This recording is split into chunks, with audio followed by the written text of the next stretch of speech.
Good morning, everybody. Welcome to another lovely Wednesday here on Get It, Got It Good. I am your host, Naja Wilhite. Naja, you guys, we are going live on Mr. Sturdivant's I'm Facebook, on my right? Facebook Live page, yes. And as you see, next to me, we have Pastor James E. Sturdivant. E is your middle name. E is my middle name, and that's for Eric.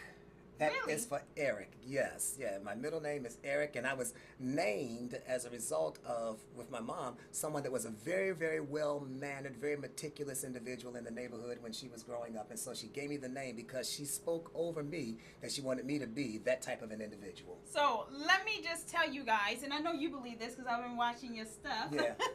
But let me just tell you guys, there is power in names. Absolutely. There is power in words. There's power in it. So be very careful of what you name your kids. Oh, you've got to. You've got to be very, very careful because you're actually speaking something prophetically over their lives. My Nigerian name is Bamidele, Bamidele. I've seen that. Yeah, and that means come follow me home or come go home with me. So I'm in Nigeria 3 or 4 times a year. Why? Because my name says I'm supposed to be there. So there was that draw. That why do I have to go there? So I've been doing this for 20 years now because my name declares it. So let me tell you, my name is from the Niger River, ever flowing, Come white on. water. Come So on. you know, I'm always energetic. I'm always doing something to my detriment and to my benefit.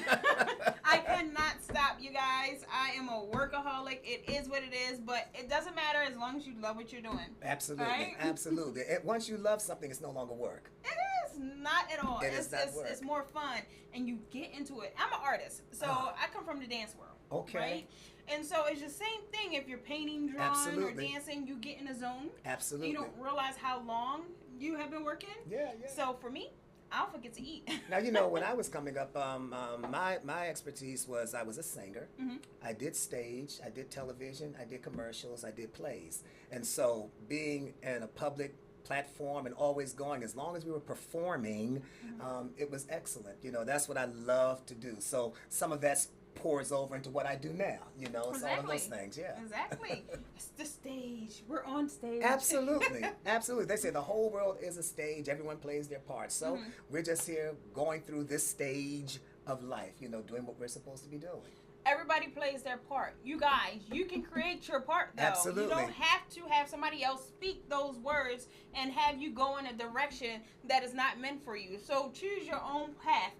And that's important that you do that. You know, you have to have a vision. One of the things that I'm very heavy on is that you must have a vision for where you want to be. There's a passage of scripture in Proverbs chapter 29, verse 18, that says, where there is no vision, where there is no revelation, people cease to be disciplined.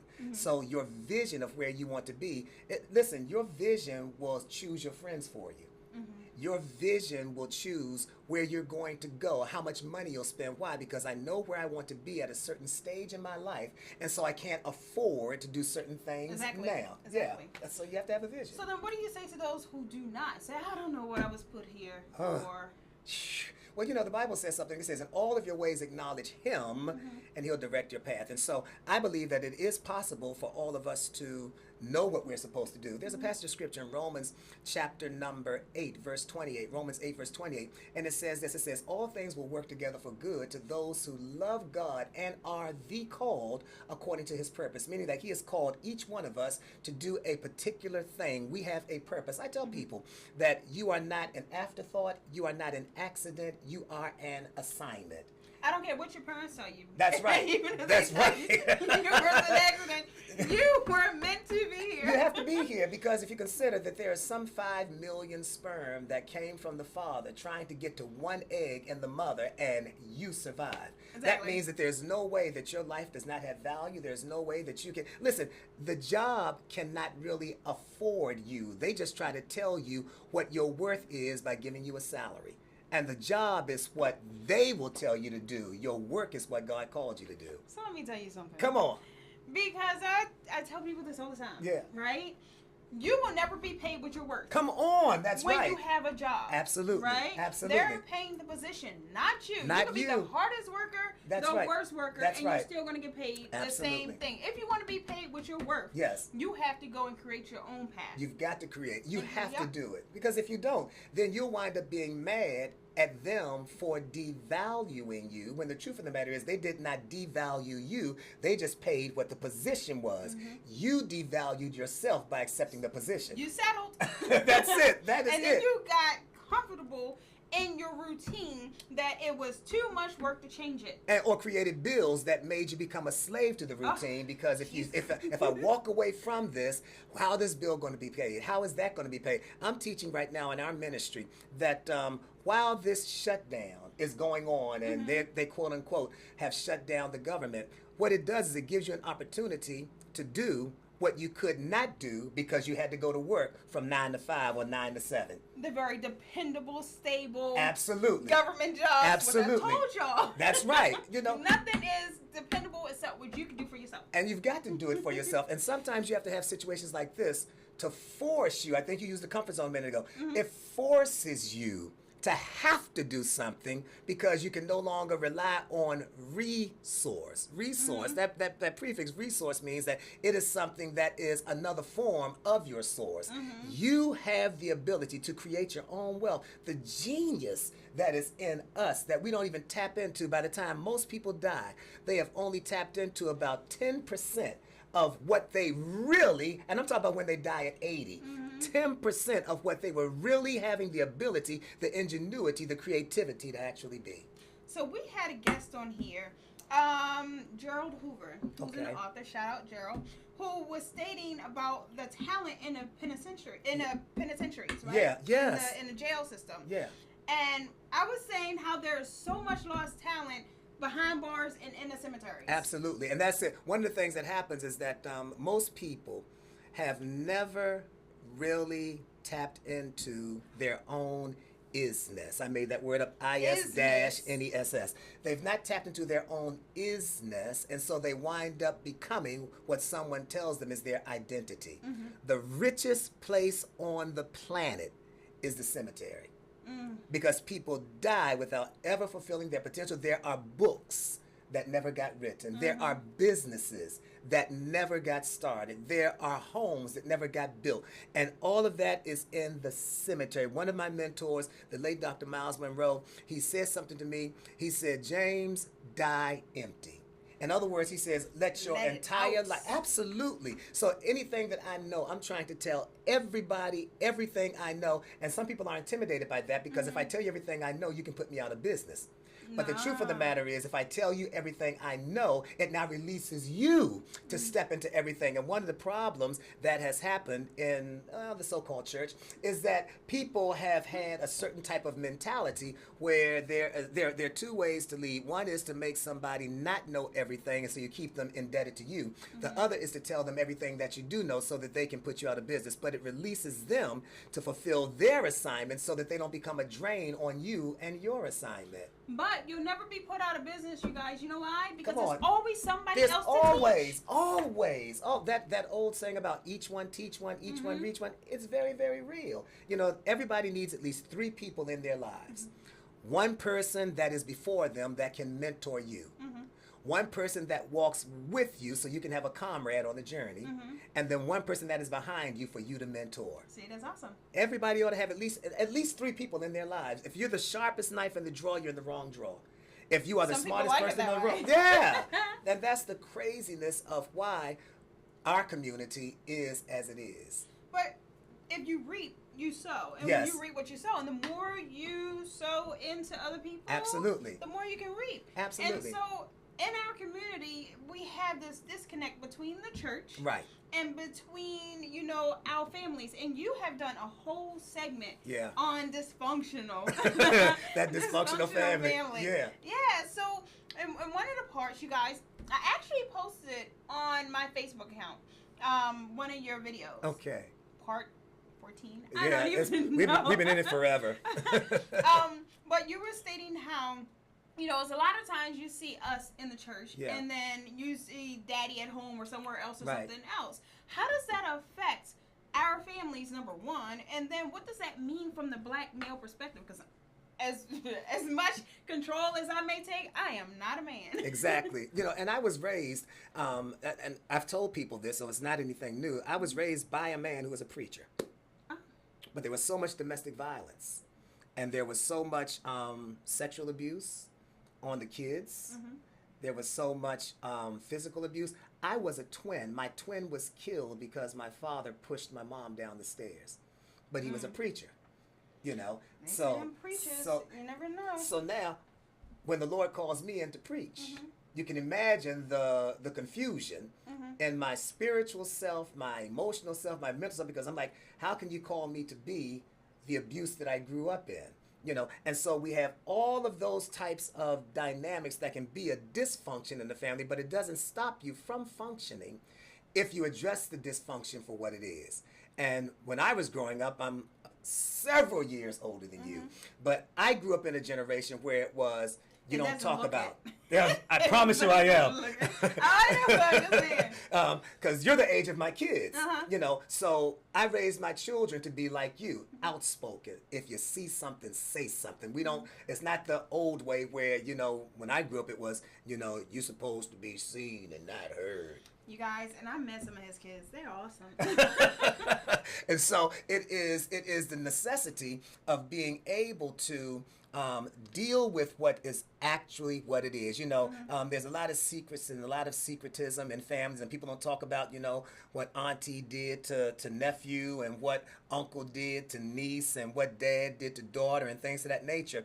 And so it winds up giving a picture to especially our black men today when they are no longer pretending that certain things did not happen, because we've got more information.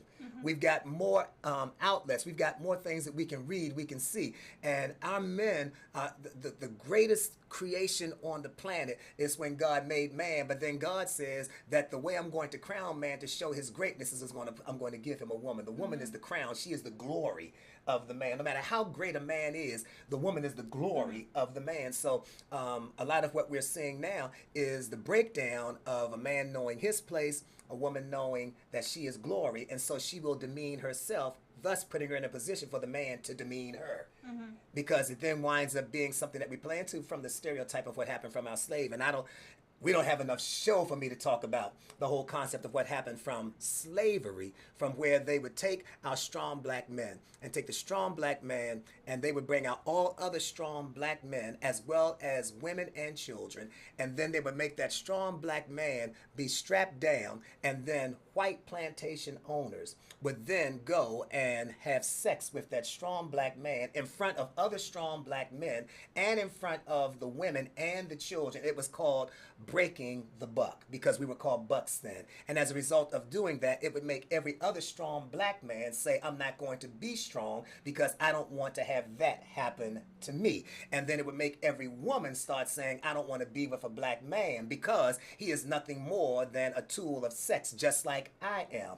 And so it wound up causing a dysfunction in the family from the very early stage of the black family. Which is still going on. It's going on now. And you consider this, is that when we were in slavery, we didn't have to pay bills because we didn't have any bills. We didn't have to take responsibility for our wives or our children because they were taken away from us. When Emancipation Proclamation, as it were, was given, then that means that we were thrown out there and told to now be responsible for wives and children when we've never known the concept of having to be responsible for wives and children. As a result of that, you now are saying that the black man is shiftless and he's not this and he's not that, when he is really just the byproduct of what was done to him by a European mindset when we were done. And that is why whenever the black slave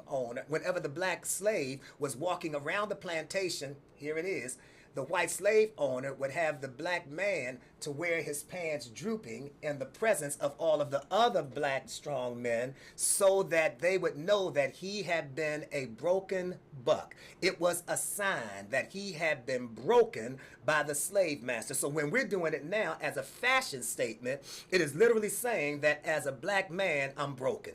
I am not one that I am supposed to be whole.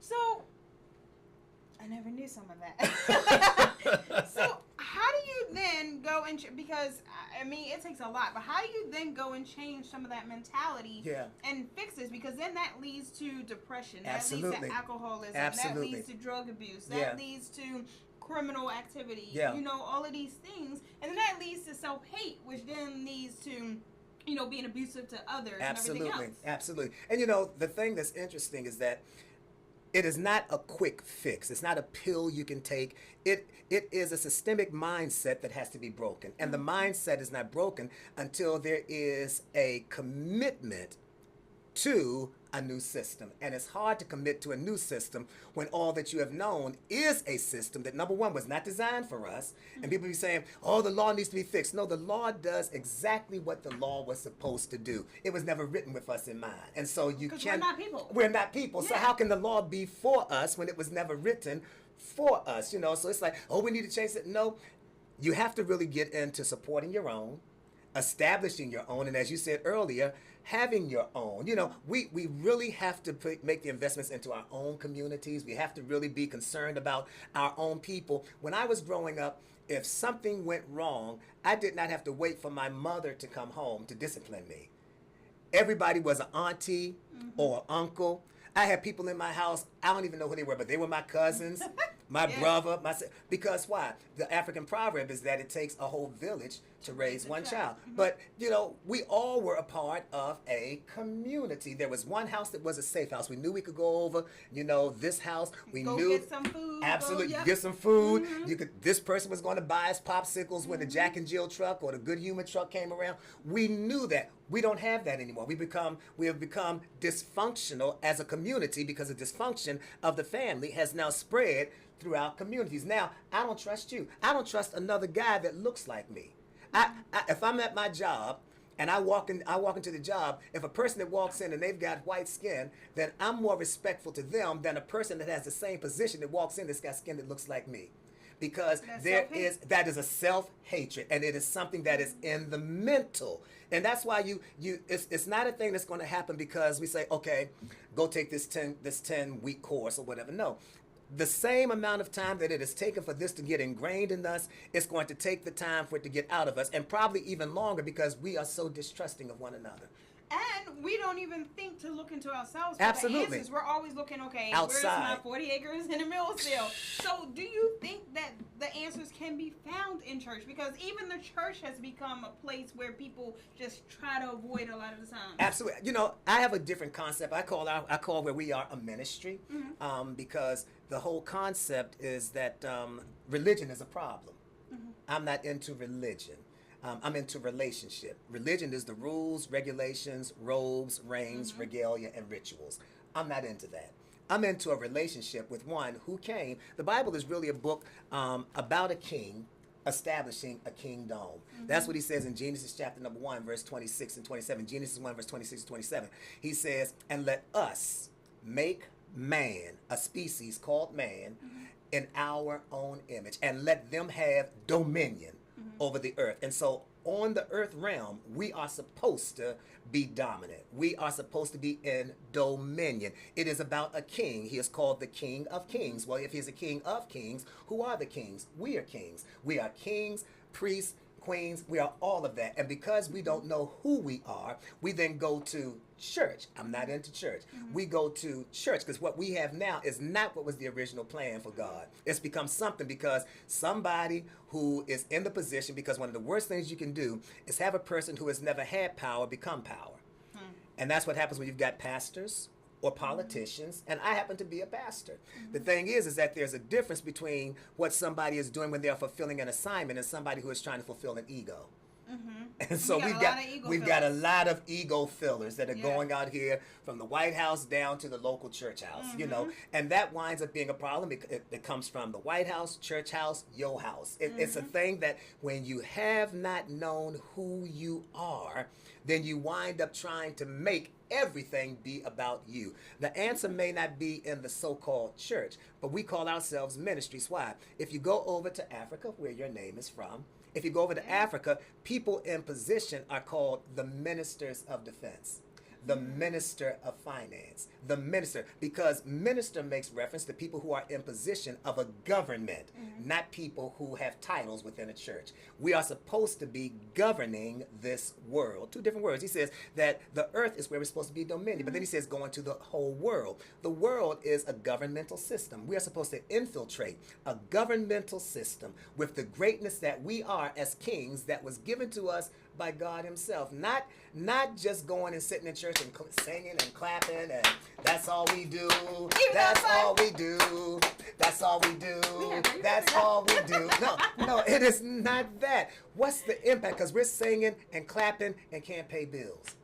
We're singing and clapping and don't own any property. And we're singing and clapping and still renting and don't own our houses. God, from the very beginning of Genesis, was always saying, I'm going to give you land. We're supposed to be landowners. We're supposed to be proprietors. We're supposed to be ones that have our own. But because we don't know who we are and don't know that we are kings and don't know that we are sons of God, daughters of God, if you want to break it down. We are sons of God. As a result of being sons of God, we are supposed to be in control and be ruling, but we don't. Yeah, and you were talking about Adam and Eve as well. Yeah. And I've heard you say, you guys, Eve is black. Yeah, absolutely. That's what I always say. Absolutely. But how do you justify that? Because a lot of people go, oh, yeah, and what you're taught. And just think about this. Because they don't want us to know our history, they don't want us to know that we're kings and queens, of course they're going to change all Absolutely. idols, and I hate that word idols because of the reasons, but they're going to change all positive aspects Absolutely. And change it to their likeness. Well, the whole place, the Garden of Eden, everything took place in Africa. Everything took place in Africa, and then people start saying things such as, well, Jesus was a blonde hair, blue eye. It's impossible because the Bible says that when Joseph found out that Mary was with child, he took them to an area of Egypt. Well, he took them to a place where everybody has dark skin. You cannot hide. If you blonde hair, blue eyes in the middle of all these you chocolate cannot babies. do that. So the thing is that because we don't know who we are, we buy into what everybody says. The Bible is not contradictory. Everybody's not saying that's a book that. Listen, it's not contradictory. It's just that we have to get beyond what we have heard everybody tell us. New revelations that you were talking about. Absolutely. And that's what we don't do. We don't do that because it's easy to continue to say what we've always heard being said than to get the information and the revelation to now say, wait a minute, why did I always believe that there's more to this than what I've been told? So start to go in and question yourself. Absolutely. Stop putting all your faith, as you say, Absolutely. into the man. Absolutely. And do your own research. You've got to, because, and some of the reason why they put it all into one individual is because when we were in Africa, we had one person that was everything.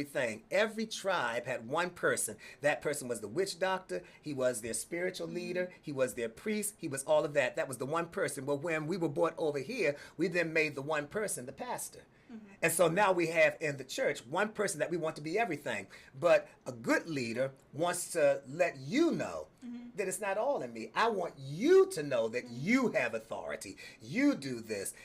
The whole way that this thing is supposed to work is that we all are kings. And as a leader, your job is to serve. Absolutely. Right? That's it. That means you are the biggest of the people the who biggest serve. server. You are the biggest server. The biggest server. And that's one of the things that Jesus demonstrated. When people look at him, if you look at him, he says something in Matthew chapter 20, verse 28. Matthew 20, verse 28. He says, I did not come to be served, but to serve and to give my life as a ransom. When he was getting ready to go to the cross, at the Last Supper, everybody always talks about the Last Supper and everything like that. But what they don't mention is that when the supper was over, he got up from the table, stripped himself, and then he wound up taking a towel, tied it around his waist, and started washing the feet of his disciples, the ones that he was training.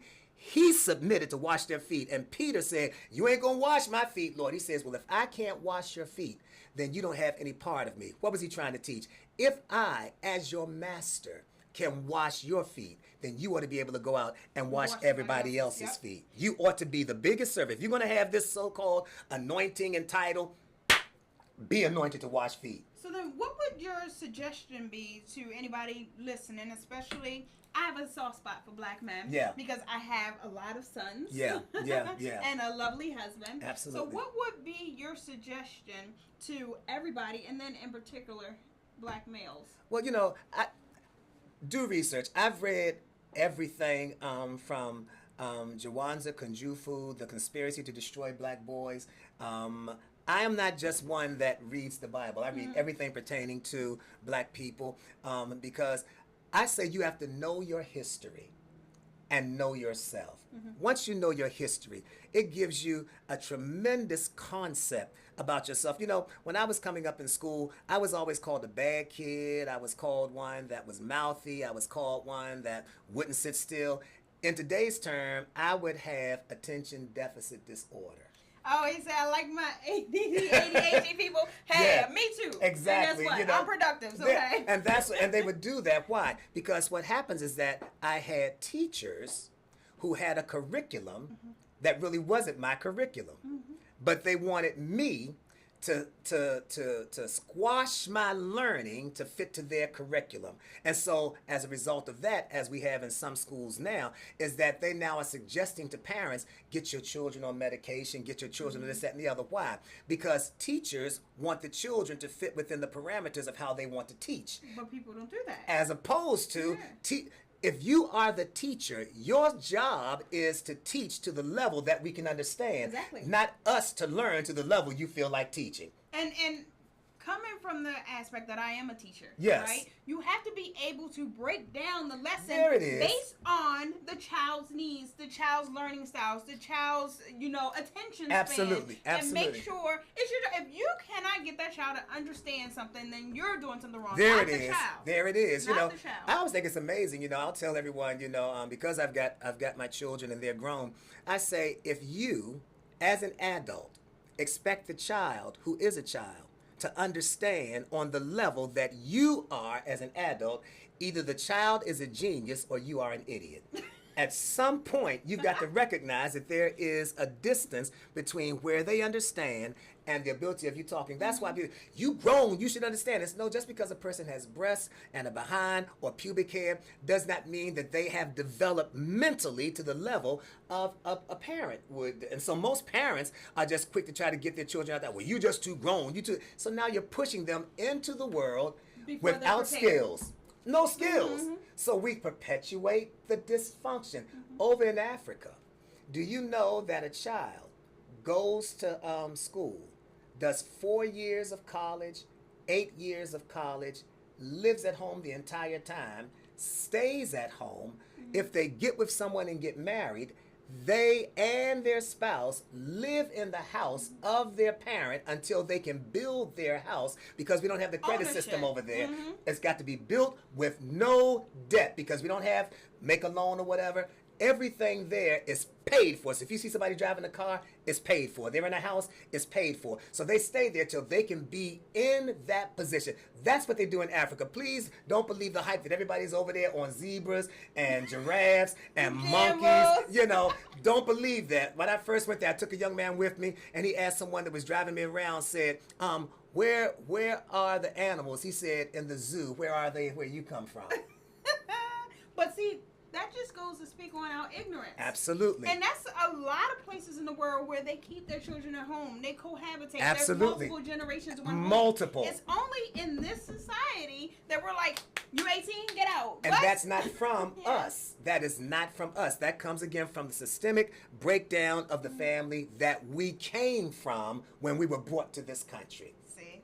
You guys... I could go on forever. I'm telling you, right? this is the show right here. I could go on forever because there's so many topics that I think need to be addressed that is not getting addressed. Absolutely. And will not get addressed unless we address them. And we have to do it. We gotta do it. Absolutely. And then it's your job as an audience to tell your friends, to promote it, to say they're talking about good stuff here. Your show comes on right before mine. Yep. And I had to shout out because mine was at 10 o'clock. And so as I was going off, I said, listen, you have got to stay on. My girl, she is just down the hall. She is about to come on. So we have to promote one another. And again, that goes back to what we do. I shouldn't be intimidated by your show.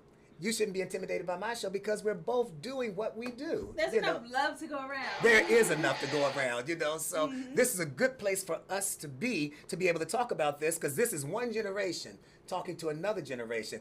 There are people that will never listen to me, but they'll listen to you. Yes. So if I can impart information to you, you can impact your generation. Hallelujah, right? Wait, not hallelujah. Come on, church. I'm telling you. I was thinking again. But you guys, as always, always, it has been fun. And of course, it's never enough time. Never, ever, never. ever. Hence the reason you got so many parts. Absolutely, absolutely. It's never enough time, but you have to come back every week for your show, which Absolutely. is called In Back to Channel. Basics, Eyes of Faith radio broadcast. It comes on at 10 a.m. on WBGR. And come back always to my show, Get It Got It Good, on WBGR at 11:30 every Wednesday. We will be here. We're going to be same here. place, same time. Next week, my guest next week, you guys, is Raw Entertainment's own Trey the Kid, who will be on this show talking about how he went from local hometown, Annapolis boy, to where he is now getting that contract that so many of you guys are looking forward to doing. Excellent. So definitely tune in next week for some more fun and education. I'm telling you, I thank you so much for giving me this platform where I can talk about what I'm passionate about. And just to try to kind of take off the stigma and all of the mysticism and the craziness that's gone across from the church, from pastors, and from the Bible, giving me a chance to kind of bring a little clarity to some of those things and to bring it down to earth. Anytime. Thank you guys, so much. Thank you, Facebook Thank family. you all. Thank you, WBGR. Remember, always, I always say this, be an original, not a copy. An original is always worth more than a copy. Love you guys. Thank you so much. Thank you.